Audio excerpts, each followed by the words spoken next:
Listen, I've watched too many gardeners in their 70s and 80s struggle with gardens they designed in their 40s.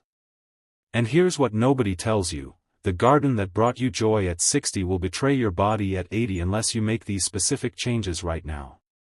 I'm talking about simple shifts that most gardening advice completely ignores because they're too focused on plants and not enough on you.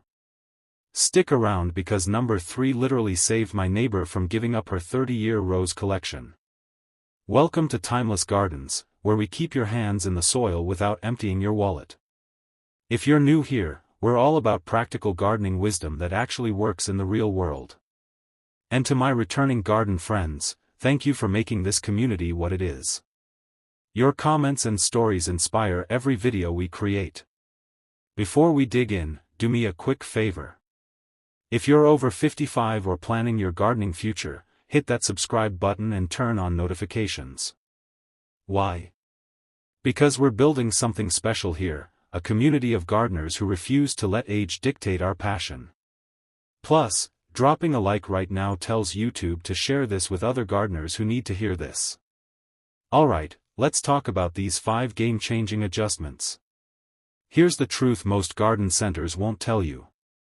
That beautiful sprawling garden bed? The one that's 4 feet deep and runs the entire length of your fence? It's a time bomb for your knees and back. And those charming terracotta pots you've collected over the years? They're about to become your worst enemy when arthritis decides to visit. But don't worry, we're not talking about giving up gardening. We're talking about working smarter, not harder. These 5 changes will transform your gardening experience without transforming your budget. Change number 1. Change number 1, raise everything you touch more than once a week. Now, I'm not talking about those flimsy raised beds you see at the hardware store that sit 6 inches off the ground and call themselves raised. I'm talking about bringing your garden up to where your hands naturally fall when you're standing comfortably. Think waist height or even chest height for herbs you harvest constantly. Here's why this matters. Every time you bend down to tend a ground-level bed, you're making a withdrawal from your body's mobility bank.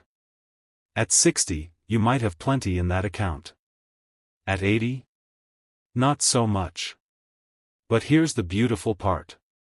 Raising your beds doesn't mean expensive cedar lumber and complicated construction. Let me share what changed everything for Margaret, a 63-year-old viewer who emailed me last month. She used old cinder blocks, the ones her neighbor was literally giving away, stacked them 3 high, lined them with landscape fabric, and filled them with soil. Cost her about $40 for 12 feet of growing space. And now? She's growing tomatoes, peppers, and lettuce at perfect picking height. But here's the secret nobody mentions. When you raise your beds, you also solve drainage problems, extend your growing season because the soil warms faster, and here's the kicker, you can actually see your plants better, which means you catch pest problems and diseases before they become disasters. Start with your most used areas first. That herb garden you visit every time you cook. Raise it this weekend. Those salad greens you harvest 3 times a week. They need to come up next. Leave the ornamental beds that you only maintain monthly at ground level for now. Strategic raising is the secret, not raising everything at once. Change number 2. Change number 2, switch to gravity-fed watering. You know what I'm about to say, and you're probably already shaking your head. But hear me out because this isn't about buying expensive irrigation systems. This is about letting physics do the heavy lifting your shoulders can't handle anymore. That garden hose you've been wrestling with for 20 years? It weighs about 8 pounds when it's full of water. Doesn't sound like much until you're dragging it across 40 feet of garden every single evening. Now multiply that by 20 years. Your rotator cuffs remember every single pull. Here's what you do instead. Get yourself a 55-gallon food-grade barrel, the kind restaurants throw away after they're done with pickles or olives. Set it up on cinder blocks, again with the cinder blocks, about 3 feet off the ground near your garden. Connect your downspout to it, or fill it once a week with a hose. Now here's where it gets good. Attach a regular garden hose to the spigot at the bottom. Gravity pushes that water through without you pumping, pulling, or straining anything. The water pressure won't win any awards, but it's perfect for soaker hoses and drip lines. And soaker hoses are your new best friend because you lay them once and forget about them. I tested this system in my own garden 3 years ago. My water bill dropped because I wasn't overwatering trying to reach difficult spots.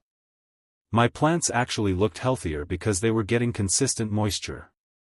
And my shoulder, the one I injured moving bags of mulch in 2019, finally stopped complaining every evening. One barrel handles about 2 weeks of watering for a 200 square foot garden in most climates.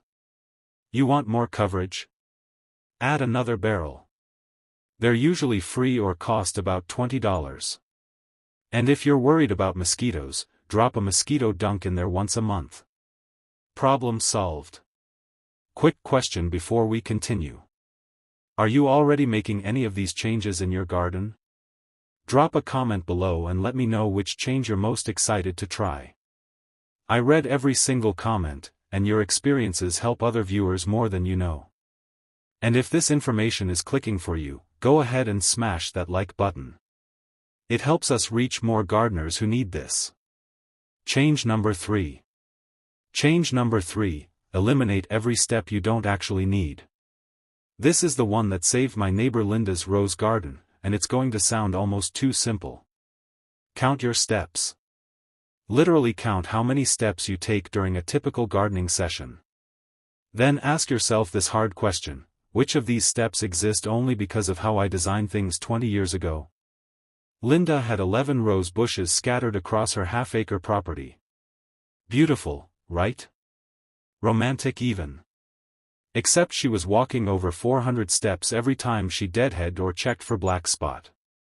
At 68, those steps were stealing her gardening time and leaving her too exhausted to enjoy the actual roses. Here's what she did, and it's brilliant. She didn't dig up 30-year-old roses. Instead, she created satellite stations. A small wooden stool placed strategically between 3 roses. A weatherproof box containing her pruners, gloves, and a small bucket positioned near another cluster. Suddenly, she wasn't walking back and forth to the shed 17 times per session. But the real magic happened when she redesigned her pathways. Instead of the winding, picturesque stone path that looked gorgeous but added 80 unnecessary steps, she created a simple straight mulch path that connected her most visited plants. Those romantic curves? Still there, but now they're optional walking meditation paths, not mandatory routes. Think about your own garden. How many trips do you make to the shed that could be eliminated with a simple hook on the fence? How many extra steps exist because your watering can is stored on the opposite side of the yard from your containers? Your garden should pull you in, not wear you out. Every unnecessary step at 60 is a withdrawal from your 80-year-old gardening account. Consolidate your most used plants. Store tools where you use them. Create straight, practical access routes and save the wandering paths for when you have the energy to wander. Change number 4. Change number 4, replace digging with layering. If you're still turning over soil with a spade every spring, we need to talk. That traditional double digging technique you learned in 1985? It was already outdated then, and your lower back has been filing complaints ever since. Here's what the no-dig revolution understands that conventional gardening doesn't. Soil is alive, and every time you dig it up, you're destroying the infrastructure that makes it work. You're breaking fungal networks, disrupting worm tunnels, and bringing dormant weed seeds to the surface. Plus, you're destroying your back for absolutely no benefit. Instead, layer. Put down cardboard directly on top of weeds and grass. Wet it thoroughly. Add 4 to 6 inches of compost. Plant right into it. The cardboard smothers everything underneath while breaking down slowly, and the compost becomes your growing medium. In 6 months, you won't even remember there was cardboard there. The worms will have pulled it all underground. This isn't lazy gardening, this is genius gardening. I converted half my vegetable beds to this method 2 years ago as a test. The no-dig beds outproduced my traditional beds by about 30%. They needed less water because the organic matter held moisture better. Weeds were almost non-existent because I wasn't constantly bringing new seeds to the surface. And here's the part that matters most for this conversation. I didn't spend a single session bent over a shovel feeling it the next morning. I spread materials, which is mostly standing work. The heaviest thing I lifted was a bag of compost, and even that I could break into smaller portions. You can transition one bed at a time. Start with your most problematic bed, the one with the worst weeds or the hardest clay. Cover it this fall. By spring, it'll be ready to plant, and you'll wonder why you ever did it any other way. Change number 5. Change number 5, swap high-maintenance plants for resilient producers. This is the change that feels like betrayal until you actually make it. Then it feels like freedom. Those plants you've been babying for years, the ones that need constant deadheading, specific fertilizer schedules, pest monitoring, and daily watering? It's time to have an honest conversation about whether they're worth it. I'm not saying dig up everything you love. I'm saying be strategic about what gets your limited energy. At 60, you might have 3 hours of quality gardening time in you most days. At 80? Maybe 1 good hour, and that's on a great day. So why spend 45 minutes of that hour on a fussy hybrid tea rose that demands perfection when you could grow a knockout rose that blooms just as beautifully with zero effort? Why wrestle with plants that need you when you could surround yourself with plants that thrive on neglect? Here's my rule now: every plant in my garden needs to earn its space by being either incredibly productive, ridiculously low maintenance, or emotionally significant. If it's not pulling its weight in one of those 3 categories, it gets replaced during the next planting season. Swap annual flowers for perennials that come back stronger every year. Trade thirsty lawns for clover or native ground covers that need cutting twice a year instead of weekly. Replace vegetables that need constant attention for ones that produce abundantly with minimal care. Zucchini, cherry tomatoes, and herbs laugh at neglect and still give you harvests. The goal isn't a boring garden.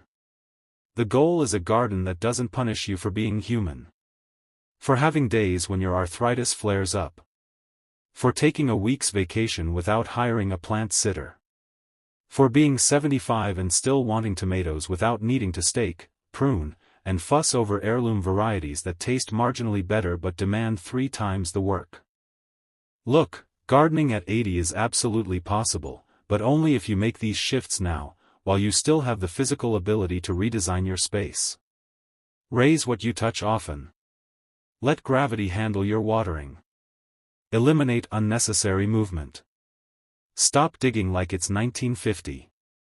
And choose plants that want to succeed, not ones that need you to be perfect. These aren't about giving up. They're about giving yourself the gift of 2 more decades in the garden. Start with 1 change this weekend. Just 1. Raise a single bed. Add 1 rain barrel. Rethink 1 pathway. Small changes compound over time. And here's what I know for certain.